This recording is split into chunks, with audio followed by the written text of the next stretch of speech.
Maintenant, je vais vous détailler techniquement comment fonctionne l'appli et vous expliquer ma démarche dans la réalisation de l'application avec l'aide de Nathan Fahey, puisque forcément lui il m'a aidé, donc il expliquera sa partie à lui.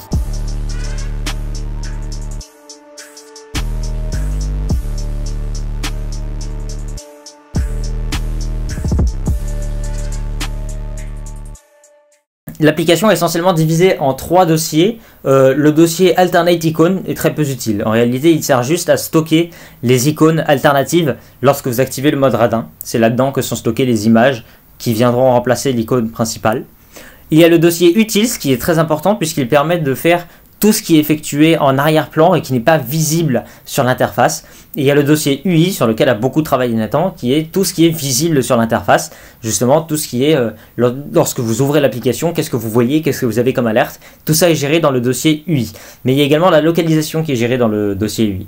Donc pour commencer, peut-être, je vais vous montrer certains éléments qui sont dans le projet, qui sont pas directement liés à la programmation. Donc vous pouvez voir si vous ouvrez le dossier assets.xcassets, vous voyez ici toutes les icônes qui sont délivrées avec l'application. Donc vous voyez ici toutes les possibilités d'icônes qu'il y a selon les appareils que vous utilisez. Vous voyez également que j'ai stocké là-dedans différentes images alternatives selon mes besoins. Et j'ai même gardé l'application pour MyFM. Ensuite, vous avez quelque chose d'assez important qui est le info.plist. C'est quelque chose qu'on utilise généralement une fois au moment de paramétrer ces paramètres. Dedans, vous avez toutes les caractéristiques de l'application qui sont enregistrées. Donc, vous voyez qu'elle est prévue pour être utilisée en France avec la langue française. Son nom est Fmobile. Vous voyez ici différents paramètres comme les types d'URL qui sont acceptés. Les textes à afficher au moment de demander votre permission pour la localisation en arrière-plan par exemple. Vous voyez ici quel écran de démarrage faut-il utiliser, quelle apparence doit prendre la barre de statut en haut, c'est-à-dire l'endroit où il y a marqué le réseau justement. Donc là j'ai demandé à ce qu'elle soit blanche à cause de l'interface qui est noire. Et ce genre d'informations que vous pouvez piloter comme ça dans ce fichier-là. Vous avez également ensuite des certificats, des dossiers Products, Firmworks, etc. On ne va pas s'en occuper puisqu'on n'y touche jamais à ces dossiers-là. Et maintenant, je vais laisser Nathan expliquer par FaceTime sa partie à lui, qui est donc la partie de l'interface graphique et du test de débit. Donc, à tout de suite pour sa présentation. Alors moi, je suis Nathan Fahey, développeur web, Java et Swift. Donc je bosse sur pas mal de projets, que ce soit des projets des applications mobiles, un moteur de recherche, donc par exemple CraftSearch, un réseau social, Xtopi. Je bosse sur pas mal de types de projets.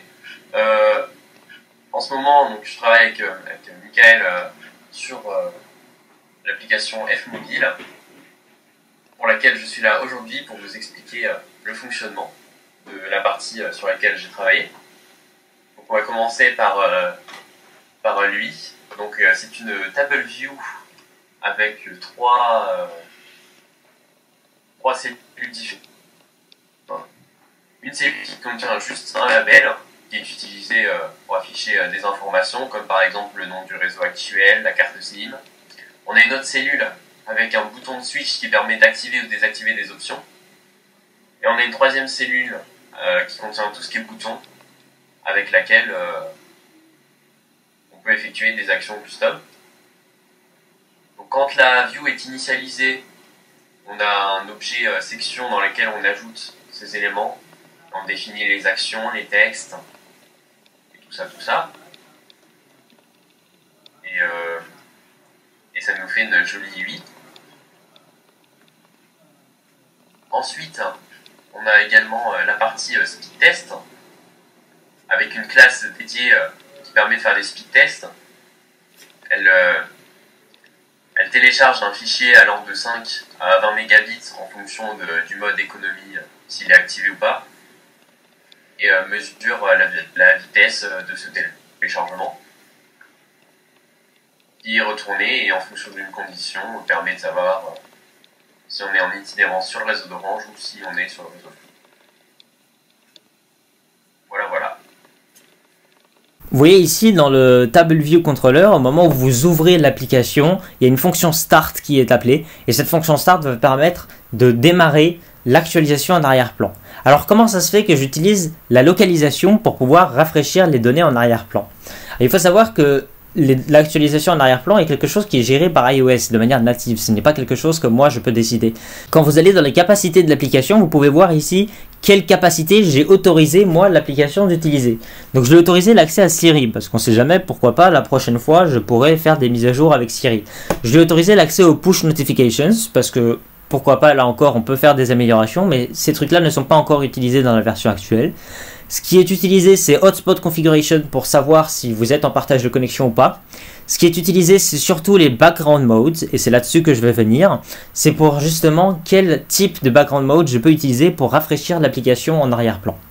Et en réalité, tous les background modes que vous avez là, tous ont des inconvénients par rapport à d'autres. Par exemple, si j'avais choisi de passer l'actualisation de l'application Fmobile par de l'audio, de l'AirPlay ou du Picture-in-Picture, vous ne pourriez pas écouter de la musique ou regarder des vidéos YouTube pendant que Fmobile tourne en arrière-plan, ce qui est très problématique. Si j'avais choisi Voice over IP, vous n'aurez pas pu passer des appels téléphoniques, ni Skype, ni WhatsApp, ni quoi que ce soit pendant la vérification de Fmobile, ce qui est de nouveau pas pratique du tout.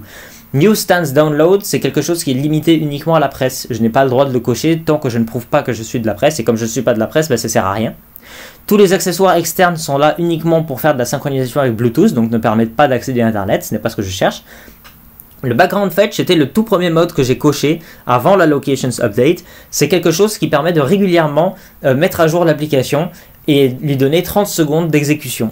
Le seul problème, c'est qu'avec le Background Fetch, le code a droit à une exécution toutes les heures à peu près. C'est l'OS qui décide ça en fonction de sa charge, en fonction de comment vous l'utilisez. Et une fois par heure, c'est trop peu. C'est pas suffisant pour me permettre de correctement vous proposer la meilleure expérience. Et Remote Notifications, de nouveau, il existe une technologie qui s'appelle les Silent Notifications, c'est-à-dire les notifications qui n'affichent pas d'alerte sur votre téléphone. Cependant, elles sont bridées à 3 par heure et bridées par le système d'exploitation. Donc là encore, je ne peux pas pleinement profiter de l'actualisation en arrière-plan. Vous l'avez deviné, du coup, les Locations Update est le dernier mode qui me permet d'accéder en permanence à une actualisation en arrière-plan. La contrepartie est que vous devez autoriser la localisation sur toujours, mais cette localisation permet de actualiser le programme beaucoup plus fréquemment que juste avec un background fetch. Et en plus, c'est géré de manière très intelligente, puisque la technologie que j'utilise derrière s'appelle Significant Location Changes. C'est un truc qui, automatiquement par l'OS, va détecter lorsque vous allez vous déplacer. Et lorsque vous allez vous déplacer, il va appeler une fonction spéciale dédiée qui va se charger de faire la vérification. Et donc cette fonction dédiée va effectuer une série de checks avant de vous envoyer la notification finale que vous voyez vous. Et je vais vous montrer quelle série de checks il fait. Le réel avantage, c'est que du coup, ça me permet d'actualiser en permanence l'application, même lorsqu'elle est définitivement coupée avec un swipe up. Et ça me permet également de légalement faire tourner mon application en arrière-plan. Et le système reconnaît mon application comme une application de navigation. Vous voyez ici, voilà ma fonction Location Manager qui est appelée par l'événement Did Update Location, c'est-à-dire lorsque vous avez changé de position. Alors le réel avantage aussi, c'est que lorsque l'OS n'est pas très chargé, il va l'actualiser en permanence car les moindres micro-mouvements vont être comptabilisés comme un Did Update Location. Lorsque l'OS sera surchargé par un autre élément, il va attendre que vous ayez bougé beaucoup avant de pouvoir l'actualiser, donc il va attendre typiquement que vous ayez fait 200 mètres. Dans la plupart des cas, il est actualisé à la moindre centimètre que vous bougez, ce qui veut dire qu'il est actualisé en permanence. Et malgré cette actualisation en permanence, la consommation de batterie est très faible, puisque la localisation se fait toute seule. Ce n'est pas moi qui appelle à actualiser la localisation à chaque fois, c'est l'OS qui décide de le faire. Donc ça permet d'optimiser le tout et de garder une batterie qui est très peu consommée.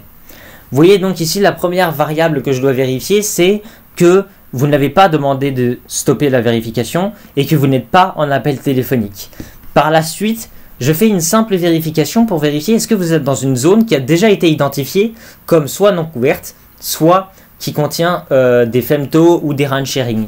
Et vous voyez que pour ça, en fait, je fais appel à la latitude et longitude et je fais appel du coup à la distance et je vérifie est-ce que la distance est supérieure à 300 mètres ou pas pour chacun des lieux qui sont enregistrés dans la base de données locale. Si il a été détecté, dans ce cas-là, c'est annulé et il arrête tout. S'il n'a pas été détecté de zone non couverte, dans ce cas-là, la commande appdelegate.initbackground est appelée et c'est celle-là qui va se charger de tout le travail de vérification, celui que vous ne voyez pas. Dans le init background, on n'est jamais trop sûr, je revérifie que vous avez effectivement demandé à vérifier en arrière-plan et que vous avez autorisé la détection du pays. Avec ça, je peux me permettre de regarder est-ce que votre pays est égal à la France. S'il est égal à la France, vous êtes en France et donc il démarre la fonction process qui va permettre la procédure. S'il y a une erreur, il va procéder quand même parce qu'on ne sait pas où vous êtes placé. S'il n'y a pas d'erreur et qu'il sait que vous n'êtes pas en France, il est à l'étranger et ça s'arrête là. Et si les permissions ne sont pas correctement définies alors que vous avez demandé la permission, dans ce cas-là, on envoie une notification pour prévenir que vous avez fait une erreur dans vos manipulations de préférence, mais on fait le process malgré tout. Et si vous n'avez pas autorisé tout court, on fait le process évidemment aussi.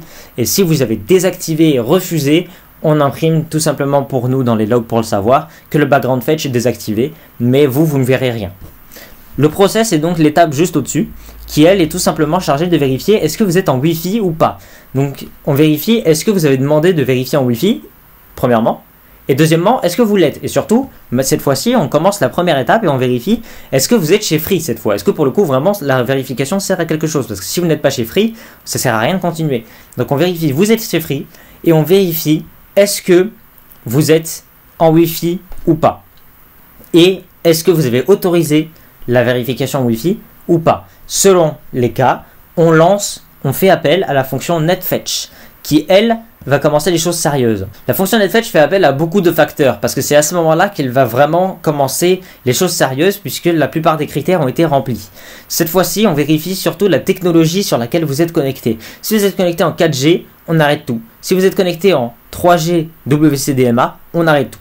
Maintenant, si vous êtes lancé en HSDPA, on va vérifier est-ce que vous avez déjà refusé l'itinérance en 3G. Si c'est le cas, on va vérifier est-ce que vous avez le Femto Low Data refusé et le Femto activé pour pouvoir lancer un speed test qui va durer 5 secondes.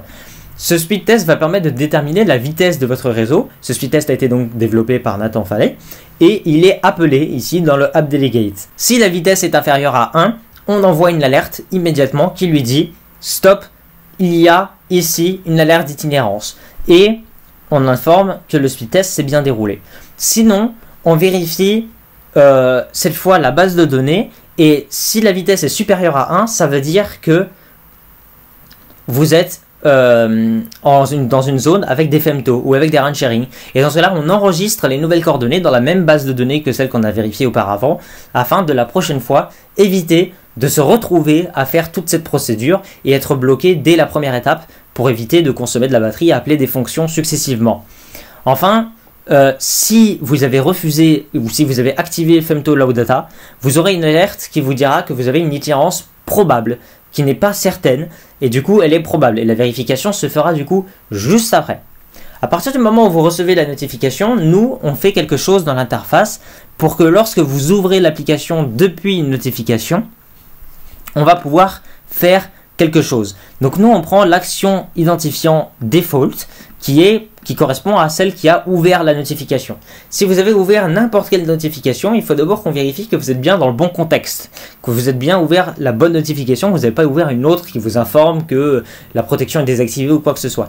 Donc pour ça, on reprend bien les valeurs pour savoir si vous avez autorisé, refusé, activé Femto, Femto Low Data, etc. Et on vérifie également les protocoles. Première chose qu'on vérifie, c'est est-ce que vous êtes bien chez Free. Parce que si vous n'êtes pas chez Free, ça ne sert à rien de continuer plus loin. Vous pouvez directement ouvrir l'application sans faire de contrôle. Si vous êtes en HSDPA et que vous l'avez interdit l'itinérance. Dans ce cas-là, on vérifie avec les Femto Low Data justement. Cette fois-ci, tout à l'heure, on vous avait dit itinérance probable. Et bien cette fois-ci, vous êtes rentré dans l'application, on va pouvoir faire le contrôle.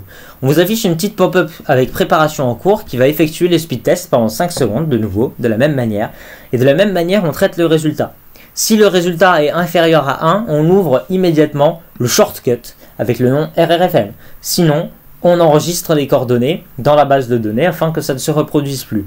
Enfin, on ferme la petite fenêtre qu'on avait ouverte qui vous indiquait préparation en cours pour clore l'opération. Si vous n'êtes pas en Femto Low Data, dans ce cas-là, ça veut dire que le speed test a déjà été effectué et que si vous avez ouvert la notification, vous avez déjà été informé de la situation. Dans ce cas-là, on ouvre directement le RRFM sans refaire un deuxième speed test. Ça va plus vite, ça permet de directement aller droit au but puisque le speed test a déjà été effectué auparavant. La notification que vous avez reçue vous la confirmez. Enfin, si vous êtes en Edge, on ouvre directement le shortcut sans poser de questions, évidemment seulement si vous l'arrivez refusé.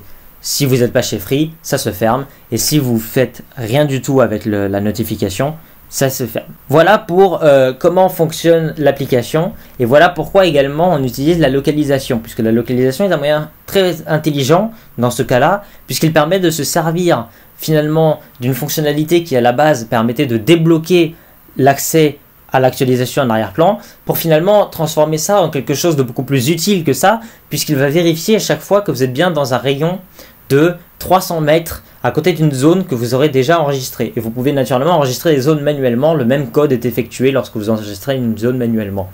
Voilà comment fonctionne le code. Je vous ai épargné beaucoup de détails parce que c'est pas très utile, mais dans les grandes lignes, voilà comment sont effectuées les vérifications, voilà comment fonctionne le truc. Si vous avez des remarques, si vous avez des suggestions d'amélioration, n'hésitez pas à m'en parler via DM Twitter, via les commentaires de cette vidéo. Je regarderai un petit peu partout, par mail également, j'accepte très bien. Vous pouvez m'envoyer un petit peu partout vos recommandations d'amélioration, qu'est-ce que vous auriez fait, etc. Si vous avez des idées, n'hésitez pas à les partager, mais surtout, partagez ce que vous pensez de Fmobile en soi, de l'expérience que vous avez avec Fmobile. Regardez si vous avez tout qui fonctionne correctement chez vous, et s'il y a des problèmes, signalez-les surtout pour qu'on puisse les corriger dans une future mise à jour, en espérant que Apple ne bloque pas les futures mises à jour si celle-là est passée. Voilà, c'est tout pour cette vidéo. On se retrouve du coup très bientôt. Je ne sais pas encore quelle sera la prochaine vidéo, mais je vais y réfléchir. Et pour la prochaine vidéo, je pense qu'on verra une vraie vidéo sérieuse, comme j'ai l'habitude de faire, sachant que la dernière que j'ai faite était il y a 1 an pratiquement. Mais je pense que la prochaine vidéo sera une vraie vidéo classique, traditionnelle, comme d'habitude. Voilà, c'est tout pour cette fois, et on se dit à la prochaine.